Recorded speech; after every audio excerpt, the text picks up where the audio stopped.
want a second look. Yeah, there's something about this one, isn't there? Familiar somehow. We think we're stuck in a specific fragment in time, and we've been repeating that same fragment over and over again. But the flirting's over, Sherlock. Daddy's had enough now.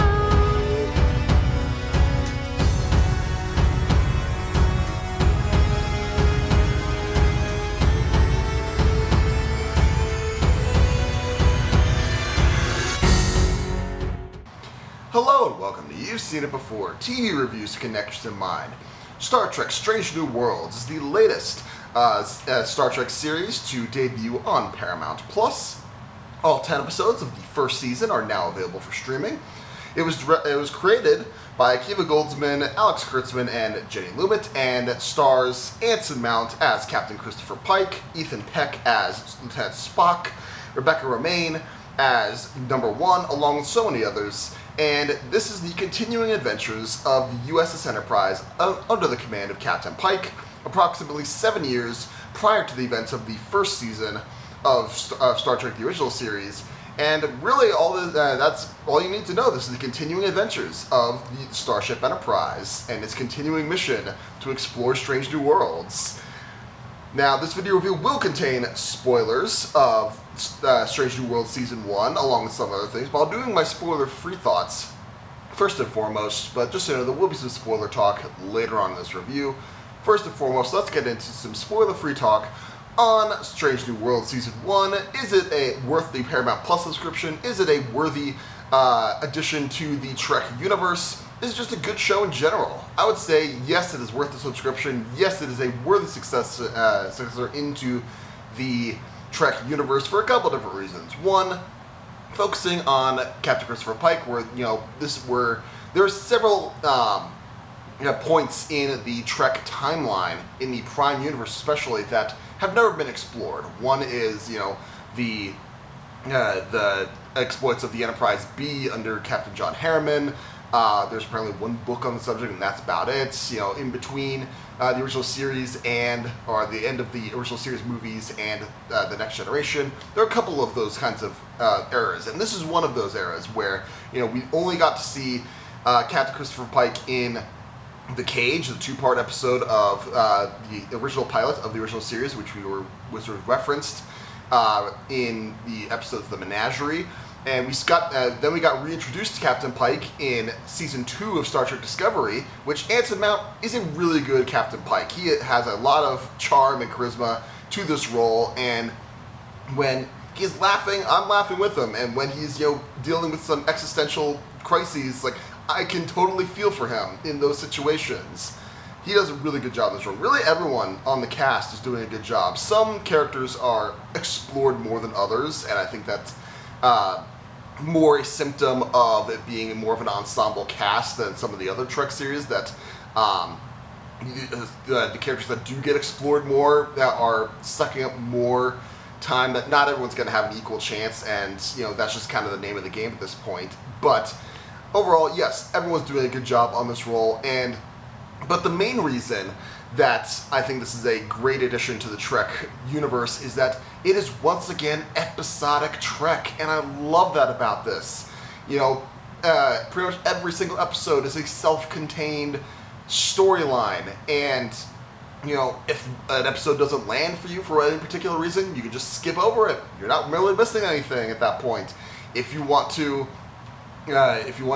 revisit a new episode that you really, really enjoyed, you can do that too. You don't need each one has a previously on that gives you all the pertinent info, but that's all there is to it. And I love that we're back to this model again. It works so well for Star Trek, especially. You get to cover so much more ground in things, and you can deal with smaller stories, because one of the big criticisms, me included, of Star Trek Discovery is that it's just, alright, what's the galaxy-ending threat this time around? Not everything needs to be a galaxy-ending threat on Star Trek. It can just be, hey, these two planets aren't getting along and the negotiations break down.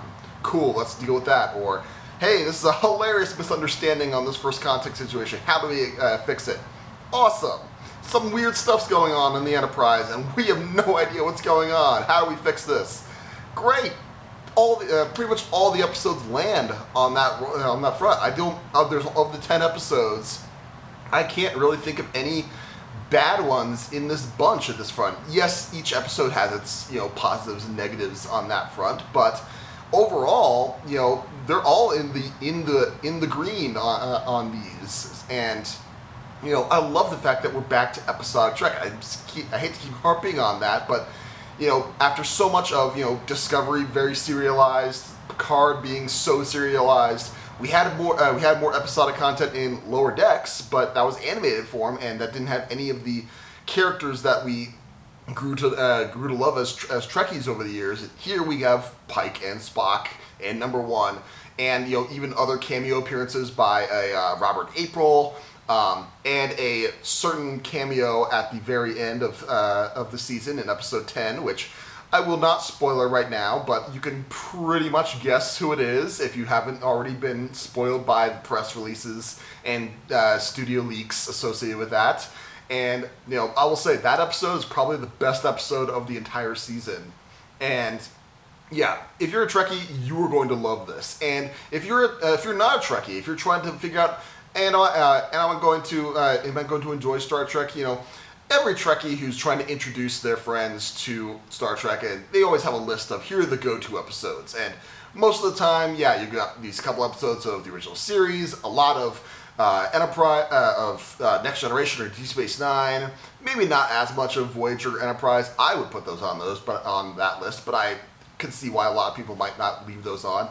Here are some episodes that, especially for a modern Trekkie trying to get into Star Trek, there are some essential watches in this season that I think that new Trekkies are going to there's some gateway episodes, let's just put it that way. And I think old Trekkies and new Trekkies alike are going to love this series. And while yes, I think this kind of model could support more episodes per season. I mean, they've already renewed season 2 at this point, and we've got season 1 and season 2.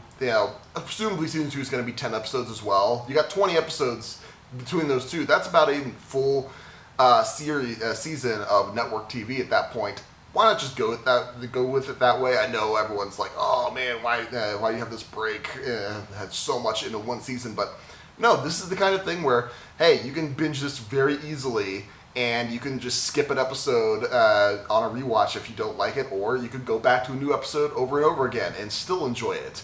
So, if I was going to give Star Trek Strange New Worlds Season 1 a letter grade, I would say this is a solid A. I'm not willing to give it an A+, just because, yes, there are some things in the episodes themselves, some story directions that I think are a little bit weird decisions, and they leave them too long hanging, and maybe they dwell on things a little too long. But overall, those are very minor nitpicks, at least on a story that was in. Again, we're not doing episode by episode things on this one. Just overall season, solid A. Definitely worth checking it out. And the one thing that this is going to be a short, spoiler-filled section of the You've Seen It Before section, where I go over plot developments and character arcs that seem familiar to you.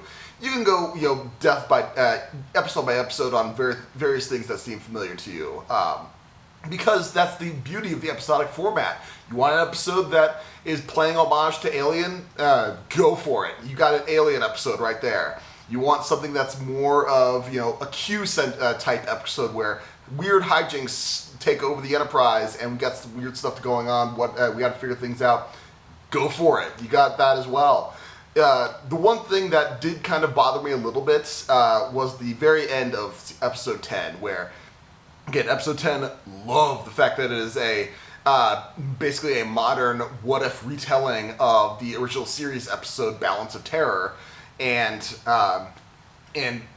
all that action, fantastic. They do a really good job with that. The actor that got to play Captain Kirk, great. A worthy successor to William Shatner on that front. However, the last story beat that they do is, because it was revealed in episode 2 or 3, I forget which episode it was, that Una, number 1, is an Illyrian, I believe, who is, their society, they genetically enhance themselves, and those genetic enhancements are banned by the Federation. It was true in Deep Space Nine. It's even more true in the 23rd century at this point. And the last episode beat is this captain beams over to the Enterprise and places Una under arrest, and can probably saying, "I don't like this. This is not over." That's pretty much exactly the same ending for a secret season finale as Star Trek Lower Decks Season 2, when the captain of Cerritos gets arrested and sent away, and Season 3, which I believe comes out in August sometime, you can guarantee it's going to start with them trying to get their captain back, just as Season 2 of Strange New Worlds is going to be Pike trying to get Una back. It's like, did no one in the writer's room realize that they did the exact same thing on 2 different seasons? I mean, that's minor in the grand scheme of things, but seeing those in that context, it's kind of hard not to realize that. But really, if you're going to say, what does this series remind me of? It is Star Trek the original series. This is very much a TOS-style Star Trek adventure, the continuing voyages of the Starship Enterprise. And you just gotta love it for that. And maybe people who don't like it, let's have a discussion on this as to why it's not a good series. Because after so many other disappointing elements of the new Trek era that we've had over the years, these past few years, this is a refreshing blast of fresh air, in my opinion. So, those are my thoughts on Star Trek Strange New Worlds Season 1. What did you think of the season? Did you like it? Did you not like it? Like I said, let me know in the comments down below. Let's have a discussion on that. Did I miss anything in my analysis? I may have missed something. Like I said, there's more seasons overall, not going episode by episode. Let me know in the comments down below. Again, thank you so much for watching. I appreciate whatever audience I can get. Be sure to look for my other TV reviews, which will be for Miss Marvel Season 1, which just dropped its season finale this week, as well as my next movie review, which will be for Bullet Train, which comes out August 5th. And if you like this video or any other video on my channel, please give me a like, share, and especially subscribe. I'd very much appreciate it. Again, thank you so much for watching, but just remember, there is nothing new under the sun, and yes, you have seen it before.